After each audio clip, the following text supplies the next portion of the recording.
हरे कृष्णा, राधे राधे। हम सभी कर्तव्यनिष्ठ श्री लक्ष्मण जी का चरित्र श्रवण कर रहे हैं। आज गतांक से आगे। माता कैकेयी ने पिताजी को अपने वचन की सीमा में बांध लिया है और जब कोई क्षत्रिय एक बार कोई वचन दे देता है तो फिर उसकी रक्षा करना उसका धर्म हो जाता है।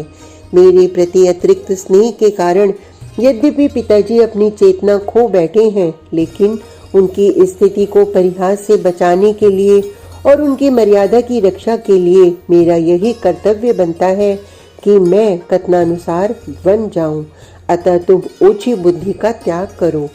लक्ष्मण कुछ देर के लिए निरुत्तर हो गए और यह देखकर राम ने कौशल्या के चरणों में अपना मस्तक झुकाते हुए कहा, आप वीर क्षत्राणी माता हैं। इन्हें आपत्तिकालीन मर्यादा का प्रश्न मानकर मुझे वन जाने की आज्ञा दें। मैं अवधि पूरी होने पर फिर घर लौटकर आऊंगा। यह अभिषेक की सामग्री ले जाकर रख दो और अपने मन का दुख मन में ही दबा लो। जो मेरा धर्मानुकूल विचार है उसका अनुसरण करते हुए मुझे आज्ञा दीजिए। यह सुनकर कौशल्या विलाप करते हुए बोली, मैं तुम्हें वन में जाने की आज्ञा नहीं दे सकती। आखिर मुझ दुखिया का भी तुम पर कोई अधिकार है। और यह कहते हुए वह अर्धमूर्छित अवस्था में गिर पड़ी। राम को लगा यह सारी आग लक्ष्मण की लगाई हुई है। अतः बड़े संयत भाव में राम ने लक्ष्मण से कहा, मैं जानता हूँ कि तुम सदा ही मुझ में भक्ति रखते हो, पर इस समय तुम माताजी के साथ स्वयं भी मुझे पीड़ा दे रहे हो। मुझे कम से कम इस तरह दुखी तो मत करो। देखो, हमारे पिता राजा भी हैं और हमारे गुरु भी। उनकी आज्ञा ही हमारे लिए धर्म है और माताजी के तो वे ही पति, गति और धर्म है। वे उनके रहते मेरे साथ वन में कैसे जा सकती हैं? अतः हे माँ, तुम मुझे वन जाने की आज्ञा दो। कौशल्या कुछ न बोली, केवल एक लंबी सांस लेते हुए उन्होंने कहा, जैसे तुम्हारी इच्छा। लक्ष्मण को सबसे बड़ा दुख इस बात का था कि राम के राज्य अभिषेक में अकारण विघ्न पड़ गया। वे पागल हाथी की तरह निर्विकार राम को देखकर हतप्रभ थे और सोच रहे थे, यह व्यक्ति विद्रोह क्यों नहीं कर सकता, अपने अधिकार के लिए लड़ क्यों नहीं रहा। राम लक्ष्मण का मंतव्य समझ गए, इसलिए उसके पास जाकर समझाते हुए बोले, हे भाई, धीरज धरो, अपने मन से शोक को निकाल दो। इसमें किसी का कोई अपमान नहीं हो रहा। देखो, यह जो अभिषेक की सामग्री है, इसे यहाँ से हटा दो ताकि मैं सरलता पूर्वक वन जा सकूं। तुम जो अब तक मेरे राज्य अभिषेक के लिए उत्साहित थे, तो अब ऐसा काम करो कि माता कैकेयी के मन में शंका न हो। माता कैकेयी के मन में शंका तो तुम्हारे वन जाने के बाद भी रहेगी, क्योंकि तब वह यह सोचेगी कि तुम वन में भरत के खिलाफ विद्रोह तो नहीं कर रहे। अच्छा, इस उद्विग्नता से कोई लाभ हो रहा है? काम तो वही होगा जो हो रहा है। पर एक बात ध्यान से सुन लो कि वन का आदेश मुझे हुआ है और मैं जा रहा हूँ। मुझे कोई आपत्ति नहीं है, तो फिर तुम्हें क्यों कष्ट हो रहा है? आप वन जाएंगे तो मुझे कोई कष्ट नहीं होगा। मेरे कहने का भाव यह नहीं है भाई लक्ष्मण। मैं तो समस्या को टालना चाहता हूँ और जब तक मैं यहाँ रहूँगा तब तक पिताजी को इस समस्या के समाधान के लिए चिंतित होते देखूंगा। मैं उन्हें शीघ्र ही भय मुक्त करना चाहता हूँ और चाहता हूँ कि शीघ्र ही वन चला जाऊँ, क्योंकि जितनी जल्दी मैं वन जाऊँगा उतनी ही जल्दी माँ कैकेयी सुख प्राप्त कर लेंगी। और इसमें तुम किसी व्यक्ति को दोष मत दो, इसका तो दैव ही कारण है। और यदि तुम मेरी बात का विश्वास करो तो यह स्पष्ट जान लो कि माँ कैकेयी का यह विपरीत मनोभाव देव का ही विधान है, क्योंकि इससे पहले तो माँ कैकेयी ने मेरे और भरत के बीच अंतर नहीं किया। मैंने तो सदैव उन्हें हंसते और बात करते पाया है, ऐसी कटुता तो कभी नहीं रही। हे राम, मैं यह नहीं समझ पा रहा हूँ कि तुम इन चीजों को खुद समझने की अपेक्षा मुझे क्यों समझाना चाहते हो। क्या ऐसा करने से या तुम्हारा ऐसा कहने से माता कैकेयी के बारे में मेरे विचार बदल जाएंगे? यदि तुम ऐसा समझते हो तो यह तुम्हारा भ्रम है। यह भ्रम है या सत्य? लेकिन लक्ष्मण, इस पर बहस बाद में होगी।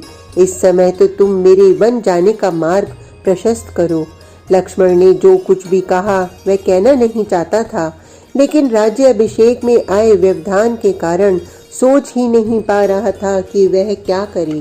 फिर भी राम के उपदेश को सुनते हुए वह चुप था। उस समय उसके माथे की भौहें चढ़ी हुई थीं, लंबी सांस ले रहा था और ऐसा लग रहा था मानो बिल में बैठा हुआ सर्प फुफकार मार रहा हो। इस समय राम के लिए उसकी ओर देखना कठिन हो रहा था, लेकिन फिर भी उसने टेढ़ी नजरों से राम की ओर देखकर कहा, आप समझते हैं कि यदि आप पिता की आज्ञा की अवहेलना करके वन नहीं गए तो धर्म का प्रश्न उठेगा। लोगों के मन में यह शंका जागेगी कि जो व्यक्ति पिता की आज्ञा की अवहेलना करके राजा बना है वह प्रजा का पालन कैसे करेगा? या आप यह सोचते हैं कि यदि आपने आज्ञा का पालन नहीं किया तो दूसरे भी नहीं करेंगे? और दैव की जो बात आपने उठाई है यह भी आपकी उदारता है। आप यह क्यों भूलते हैं कि भरत को राज्य देने और आपको वनवास देने का एक सीधा संबंध है?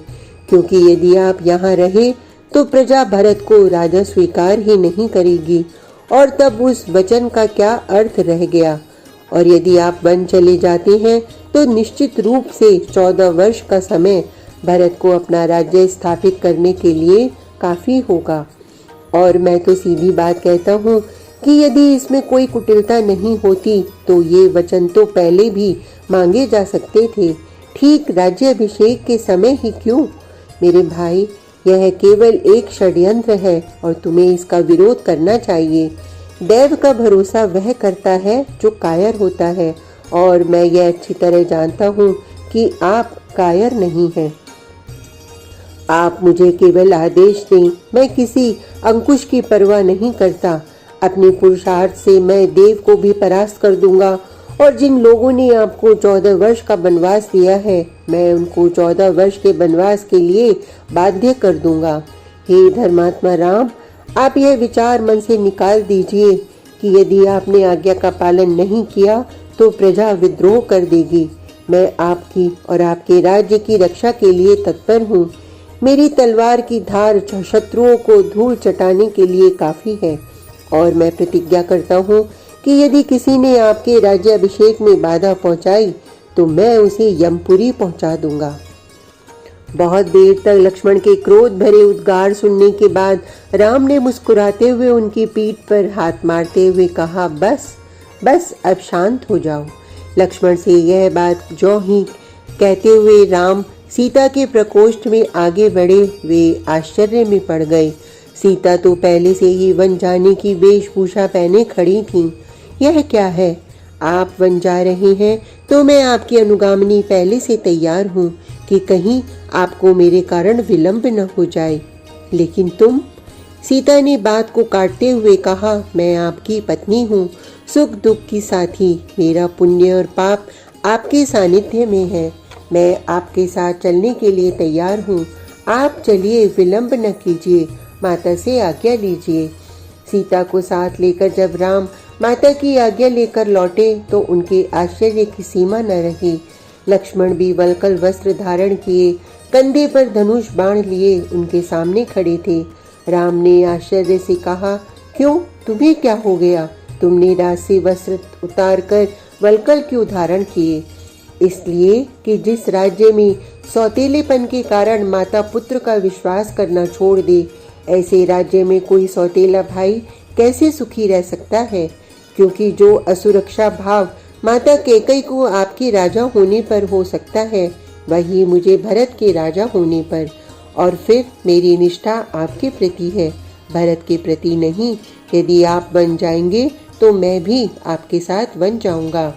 मेरे भाई, तुम यहीं रहकर माँ पिता की सेवा करो। मैं तुमसे हाथ जोड़कर याचना करता हूँ। तुम मेरे परम स्नेही, धर्मपरायण और प्राण प्रिय आज्ञापालक और सखा हो। तुम यह भी जानते हो कि महारानी कैकेयी भरत के राजा होने पर अपनी सब पत्नियों के साथ अच्छा बर्ताव नहीं करेंगी। यदि तुम यहाँ रहोगे तो मैं आश्वस्त रहूंगा कि कम से कम माताएं तो ठीक हैं। हे राम, मैं यहाँ कदापि नहीं रहूंगा। जहाँ तक माताओं का संबंध है, यदि भरत ने उनसे दुर्व्यवहार किया तो हमें समाचार मिल जाएगा और तब हम उसको वर्ताव सिखा सकते हैं। इसलिए आप इस बारे में चिंता न करें। और फिर शत्रुघ्न तो यहाँ है, तो अच्छा फिर जाओ और गुरु वशिष्ठ आदि से अनुमति ले आओ। लक्ष्मण चले गए। जैसे ही वे जा रहे थे, अपने महल के पास से उन्हें एक सन्नाटा चलता हुआ दिखाई पड़ा। एक क्षण को लक्ष्मण ठिठके। उन्हें ऐसा लगा मानो एक परछाई कुछ कहना चाहती है। भीतर ही भीतर एक हलचल प्रकट होना चाहती है, लेकिन सब कुछ भीतर ही भीतर मत रहा है, बाहर कुछ आ ही नहीं रहा। उस अनकही आवाज के पीछे चलते लक्ष्मण अपने कक्ष में पहुंच गए। उर्मिला ने जब लक्ष्मण को देखा तो वह क्षण भर के लिए हतप्रभ रह गई। जैसे उसने लक्ष्मण की ओर देखा तो लक्ष्मण को ऐसा लगा मानो वह पूछ रही हो, मैंने क्या अपराध किया है? वनवास राम को हुआ, आप उनकी सेवा में जा रहे हैं। मेरा तो जीवन निरर्थक हो गया, मुझे अर्थ कौन देगा? और बहुत देर तक लक्ष्मण उर्मिला के चेहरे को देखते रहे। फिर साहस बटोरते हुए बोले, हे देवी, मैं श्री राम और सीता की सेवा में बन जा रहा हूँ। यह आप मुझे सूचना दे रहे हैं? नहीं, सूचना ही नहीं, तुमसे आज्ञा भी ले रहा हूँ। सूचना तो मुझे मिल चुकी है, इसलिए वह तो अर्थहीन हो गई। और हाँ, आज्ञा का अब अभिप्राय ही क्या, क्योंकि आप पहले से ही वल्कर धारण कर चुके हैं। तुम तो क्षत्रिय कन्या हो, तुम्हें इस प्रकार व्यंग मिश्रित बात नहीं करनी चाहिए। क्षत्रिय का जीवन प्रतिष्ठा का होता है, वह प्रतिष्ठा को दांव पर नहीं लगाता, प्रतिष्ठा के लिए सब कुछ दांव पर लगा देता है। और प्रिय उर्मिला, मैंने उसी प्रतिष्ठा और मर्यादा के लिए अपना सुख दांव पर लगाने का साहस किया है। मैं यह दुष्कर कर्म केवल तुम्हारे विश्वास पर कर गया हूँ। मैं तो आपके किसी कार्य में बाधा नहीं हूँ देव। जानता हूँ तुम बाधा नहीं हो, किंतु तुम्हारे चेहरे पर आया अवसाद मेरे लिए अर्गला बन रहा है। तो यह मेरा दुर्भाग्य है। यदि आपको ऐसा लगता है तो इस वेशभूषा में मैं तुमसे केवल यह कहने आया हूँ कि यदि यह 14 वर्षों की बिछुड़न तुम नहीं सह सकती तो तुम चाहो तो मेरे साथ चल सकती हो। यह मैं जानता हूँ कि तुम्हारे साथ रहने से मेरी सेवा भावना में कुछ अंतर अवश्य आएगा, किंतु फिर भी मैं तुम्हें भी दुखी नहीं करना चाहता। इतना निराश न हो देव। आप भाई और भाभी की सेवा में निशंक प्रस्थान करें, क्योंकि भाई का जीवन भाई और भाभी की सेवा में ही सार्थक होता है। आज का प्रसंग इतना ही। कल तक के लिए हरे कृष्णा, राधे राधे।